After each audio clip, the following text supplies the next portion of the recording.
Dalam video kali ini, kita nak tengok 5 masalah besar yang Manchester United sedang hadapi lah ni. Assalamualaikum dan selamat datang ke Pala Bola Studio. So dalam video kali ini, kita nak senaraikan 5 masalah besar yang aku rasa menjadi pengganggu kepada Manchester United lah ni.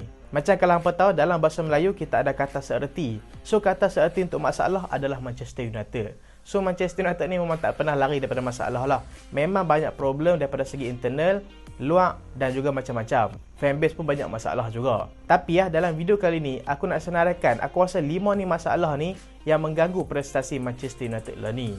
So apa 5 benda tu? Jom kita tengok. Nombor 5 dulu. Nombor 5 adalah permulaan musim yang sangat buruk. Musim ni sekali lagi Manchester United ada permulaan yang buruk. Dan kalau hampa nak tahu, Manchester United memang selalu ada permulaan musim yang buruk. Macam musim lepas, Manchester United kalah dengan Brighton, lepas tu dimalukan oleh pasukan Brentford. Dan musim ni juga, dalam 4 game pertama, tak ada satu pun game yang Manchester United main dengan bagus.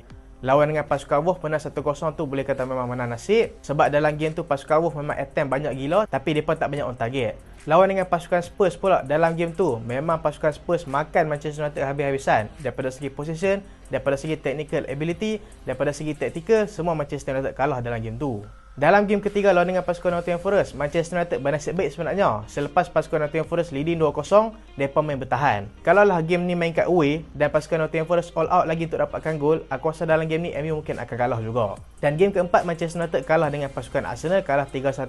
Game tu bukan game yang baik untuk pasukan Manchester United. Walaupun kalau tengok dalam game tu Arsenal pun tak ada lah main bagus mana.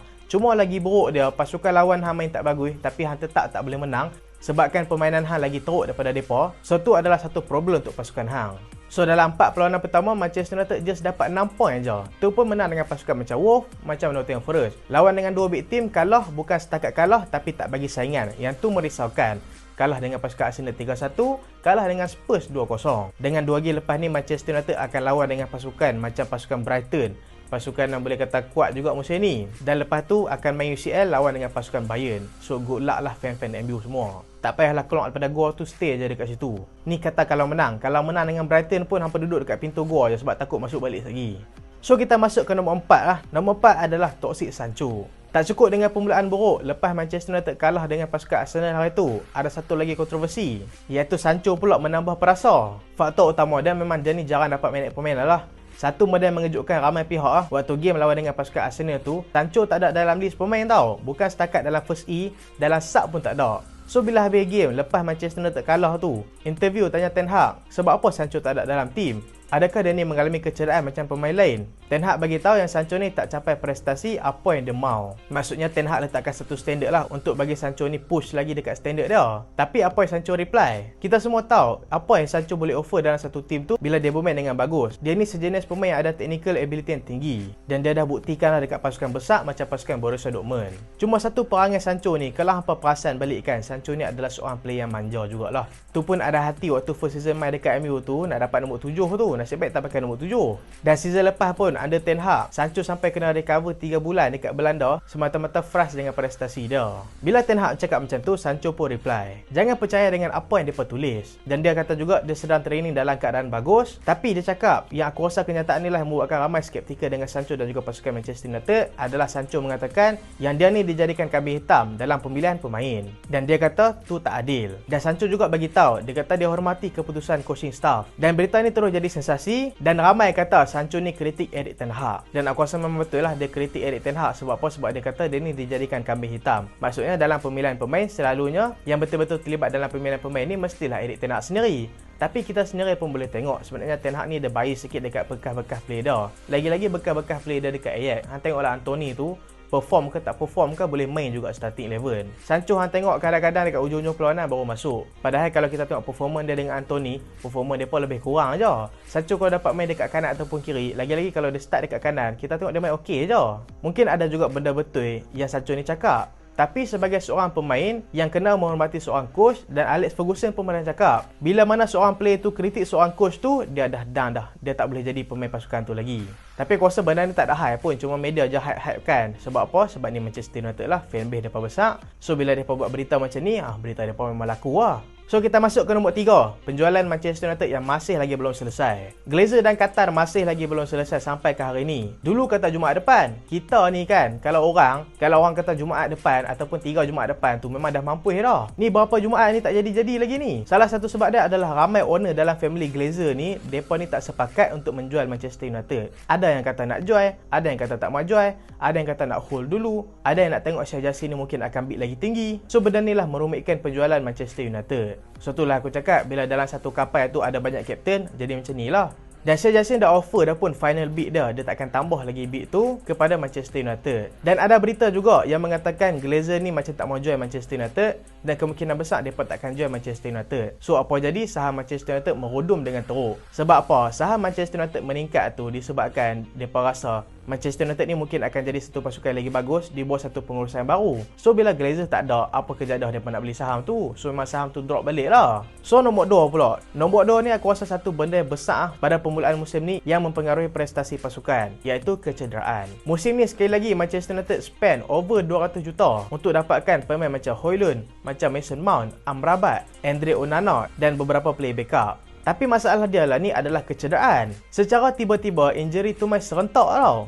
Mula dengan Højlund yang awal-awal main dekat Manchester United memang dalam kecederaan dah. Amrabat pun injured, Mason Mount injured lepas lawan dengan pasukan Spurs. Tak tambah lagi key player Manchester United macam Luke Shaw, macam Thailand Malaysia, yang dua-dua ni left back penting Manchester United injured serentak yang membuatkan pasukan Manchester United terpaksa dapatkan Reguilon. Dan nak lagi buruk, Rafael Varane pula injured, antara tonggak centre back untuk pasukan Manchester United. Bila benda ni jadi, lagi-lagi player-player yang baru dibeli oleh pasukan MU semuanya injured. So hang boleh tengoklah line up dalam permulaan musim seolah-olah macam Manchester United ni tak beli player tau. Kita pun macam fikir kan, beli 200 juta takkan line up macam ni. Tapi itulah hakikat dia. Sebab apa? Sebab player-player yang baru beli semuanya injured. Itulah sampai MU panggil fitness coach dan juga fitness staff untuk balik ke Manchester United untuk work on benda ni. Sebab apa? Sebab benda ni kecederaan, memanglah kecederaan ni kita tak boleh nak elak. Tapi bila ramai player injured serentak ni, mungkin ada satu benda tak kena yang Manchester United kena check balik dekat fitness pemain mereka. Nombor 1 adalah kontroversi Anthony dengan bekas temu wanita dia. Tak cukup dengan semua masalah, masuk pula kes Anthony dengan bekas temu wanita dia. Kalau apa nak tahu, Anthony dituduh atas kesalahan memukul bekas temu wanita dia. Bukan setakat memukul, dia ni tumbuk dada bekas temu wanita dia dan juga headbutt kepala temu wanita dia. Maksudnya dia tanduklah kepala perempuan tu. So tuduhan yang dikenakan ke atas dia. Tapi setakatlah hanya berbentuk tuduhan saja, tak ada lagi bukti yang betul-betul jelas. Contoh macam kes Greenwood dulu ada video. Kalau kes Anthony ni video pun tak ada, apa pun tak ada, just perempuan tu buat aduan je.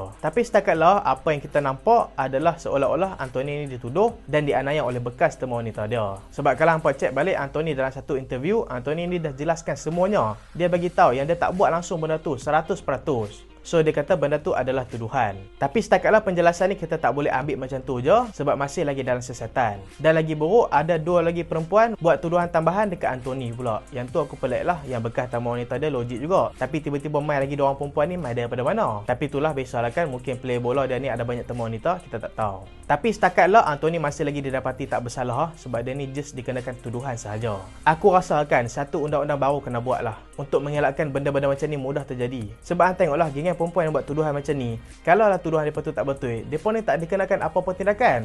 Mereka ni just terlepas macam tu je.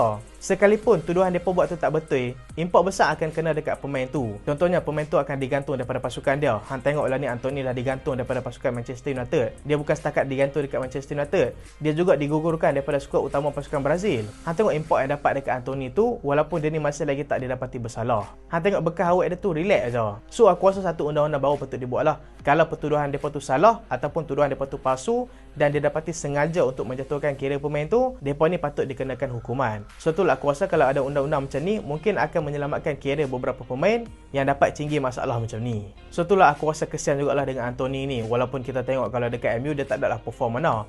Cuma kalau dia ada dalam pasukan tu, bolehlah menambah option pilihan pemain Ten Hag. So bila Anthony dah tak ada, lepas ni memang Sancho akan main lah. Tu pun kalau dia akan main. Sebab lah ni pun tengok dia dengan Ten Hag pun macam tak ngam. So itulah 5 masalah besar yang Manchester United hadapi pada musim ni. Baru je 4 perlawanan pertama dah hura dah Manchester United. Fan-fan Manchester United diharapkan bersabar. Dan ingat kata lah ni banyak fan MU dah sign borang dah pindah pergi kelab lain. So tu tak tahu lah macam mana kan. So itulah video kali ni, kita sedang menuju ke 100,000 subscriber. Dan terima kasih sebab tengok sampai habis.